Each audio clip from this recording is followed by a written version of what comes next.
morning everyone. Today we are going to continue with the chapter Why Do We Fall Ill? So today first we are going to take the topic Causes of Diseases. So the question arises, what causes a disease? What causes a disease?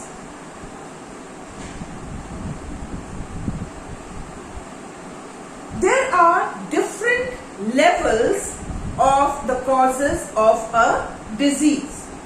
We can take an example that is also given in your book, right?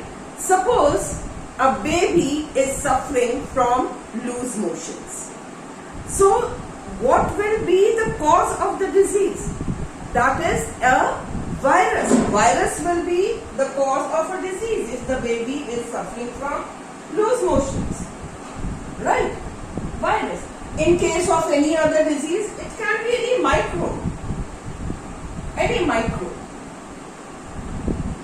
which causes that disease. So virus, it becomes the immediate cause of that disease. This is the first level cause of the disease, that is the immediate cause is a virus. Now the question arises, where did this virus come from? So maybe this virus has come from contaminated water. The water was not pure, right? Now, if the water is not pure, now next question arises is that this is not the only baby who drank that water. The other babies living in that area also must have drank that water. Then why only this baby falls ill? Right? Maybe the baby is not healthy. So the question arises, why this baby is not healthy? So the next level, maybe the baby is not healthy enough because of the poor nourishment.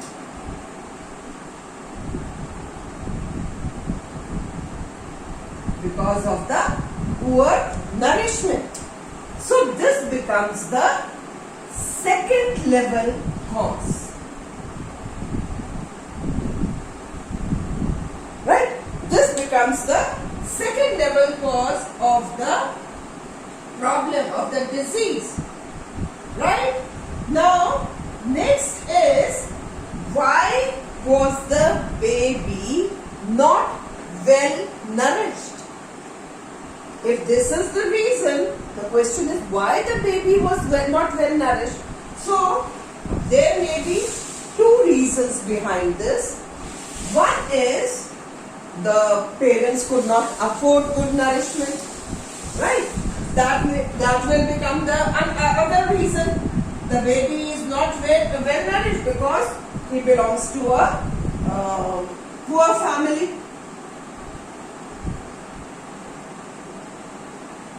Or there can be another reason also. The baby is being nourished, but he is poorly nourished because he is not able to digest in the food properly. Maybe some genetic problem, right? Genetic difference.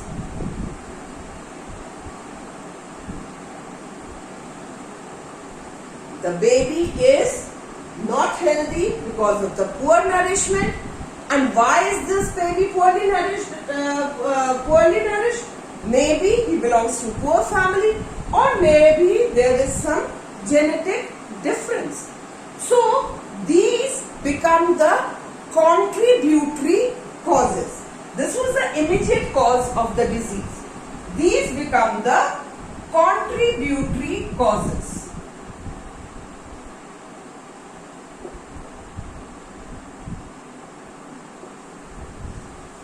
Right?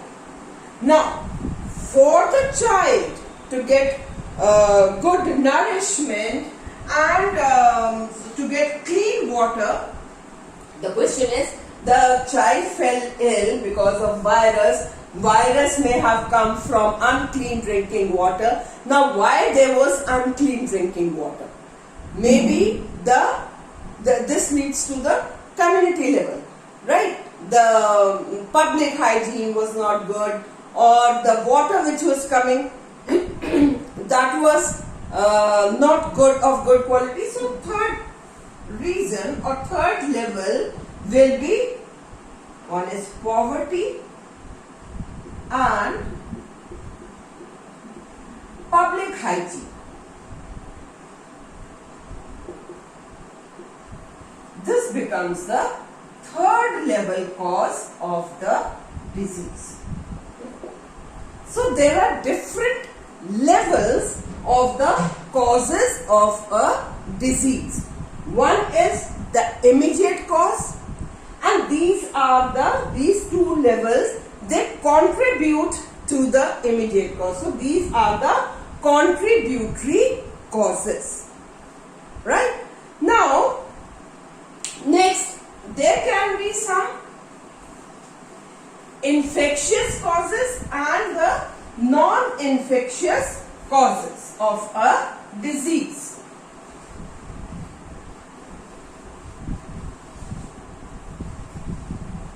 Right? So, infectious causes.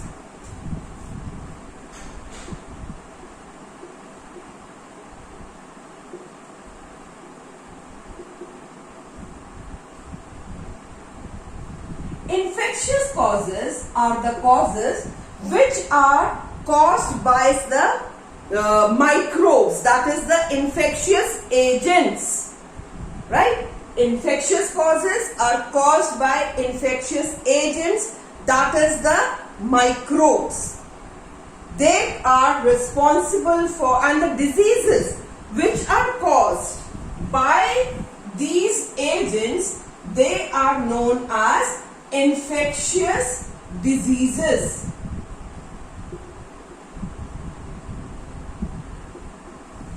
Caused by infectious agents, that is microbes. These can spread from one to the other. They cause infection from person to person, right? So all the diseases which are mostly caused by the microbes, they are known as the infectious agents. Next, there are certain non-infectious diseases.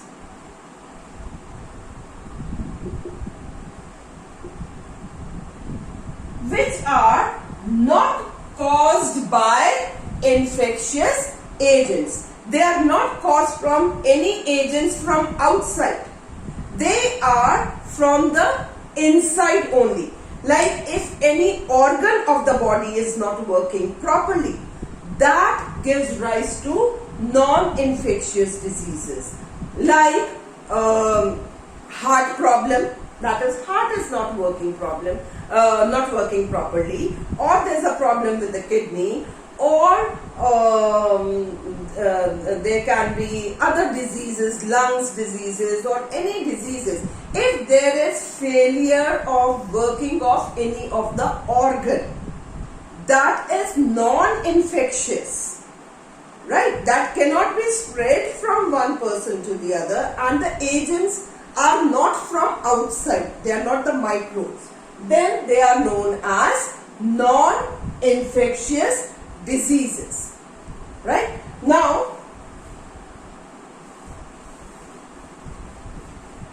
what are these infectious agents?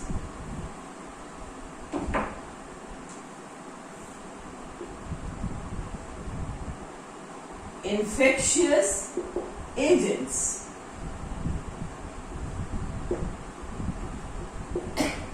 These microbes can be virus, it can be bacteria, it can be fungi, can be protozoa, or it can be worms. So these are some of the infectious agents which causes infections in the body. Right? Now we can take some examples also, like virus. It can cause cold and cough. It can cause viral fever, flu, dengue, etc. Right? These are various diseases which are caused by virus. Then there are certain bacterial diseases like tuberculosis,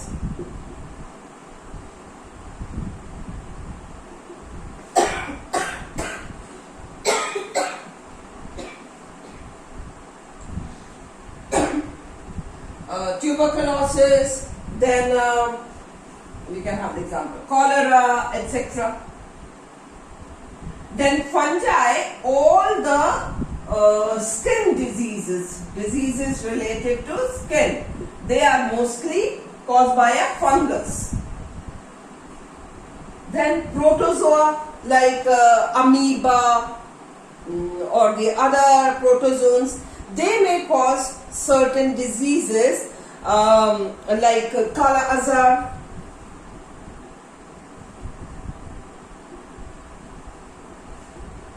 amoebiasis, right? These are caused by a protozoan, right?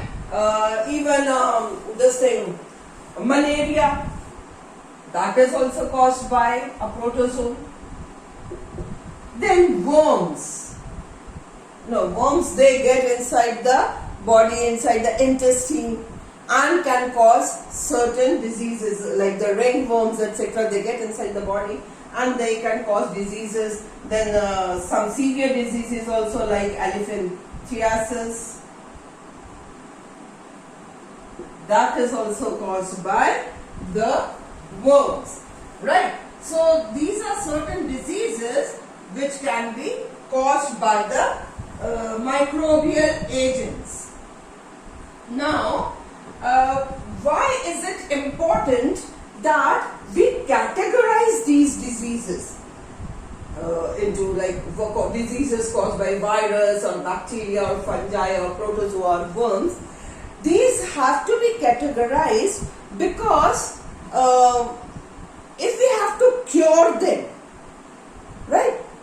The cure for virus will be totally different than from the disease which is caused by the bacteria or by fungi or by protozoa or by worms. They are different, they have a different cycle, a different lifestyle.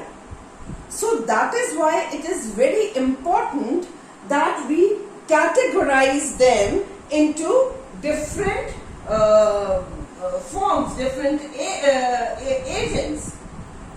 Now, because like if we see this, the virus, right? We take virus. We take the example of virus and bacteria. Now, virus, it lives inside the body of the host cell and develops there. It uses the machinery of the host, right? And bacteria, this is totally different. What happens is, bacteria, it develops a protective coat. You've learned this before also. It develops a protective coat, a protective wall, and keeps on dividing inside into many cells. So many cells will be formed. Inside, if we see, so many cells will be formed like this. From one cell, many cells will be formed. And these can be killed by taking antibiotics. Now, what are antibiotics? Antibiotics are those chemicals or those substances which block the pathway of these bacterial cells. They cannot grow in them. They just block the pathways which are important for the growth of bacteria. The bacteria will not be able to make this wall, a protective wall around them. When they will not be able to make this protective walls, they will not be able to multiply. And so they will be killed. Right? Like penicillin is such an example. We take certain, for so many diseases which are caused by bacteria, there are different medicines for that. Now, the medicines which will be taken to kill the bacteria, that cannot kill the virus. Why? Because virus is living inside the body of the host cell. So, the human cells, they are not able to make any protective wall. So these antibiotics, they cannot work on the human cells to kill the virus, right? And that is why it is not easy to make some antiviral medicines. Cold and cough, they take their own time to go.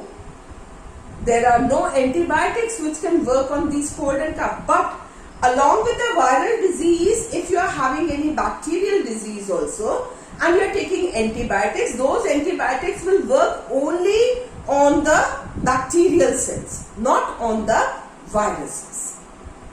Right? The lifestyle of these two is totally different. So these cannot work together. That is why it is very essential to categorize these agents, infectious agents, because all have different processes, different life processes to work, right? So it is not that they will work in the similar manner. So the drugs which can block the bacterial pathway cannot block the pathway of a virus, or cannot block the pathway of a fungi or a protozoan or a worm. That is why it is very important to categorize them, and this is the reason also why making antiviral medicines is not easy, because the virus, it lives inside the cell of the human beings, and humans, their cells cannot develop this protective wall. So these antibiotics will not work on the viruses, right? So these are the different causes of the diseases, and these diseases, the infectious diseases, they are communicable diseases. They can spread from one person to another person very easily. That is why they are known as communicable diseases.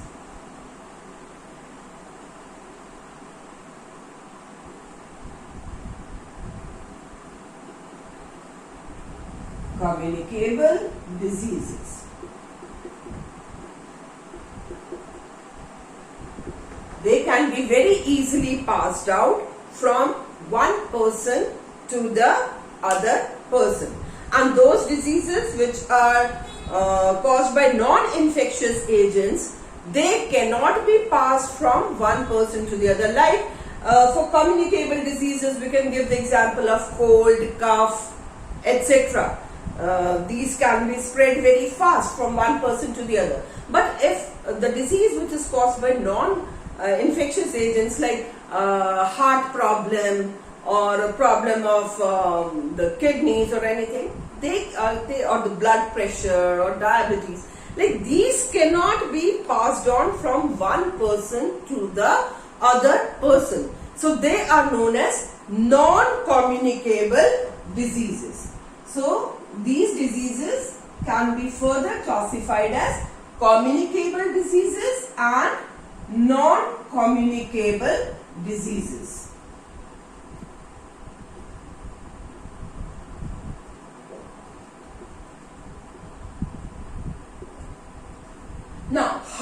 these communicable diseases spread? There are various ways. There are various means how they spread. They can spread through air, they can spread through water. There are different means of the spread of these diseases. This we will continue in the next video. Right? Till then, keep safe and keep studying. Thank you.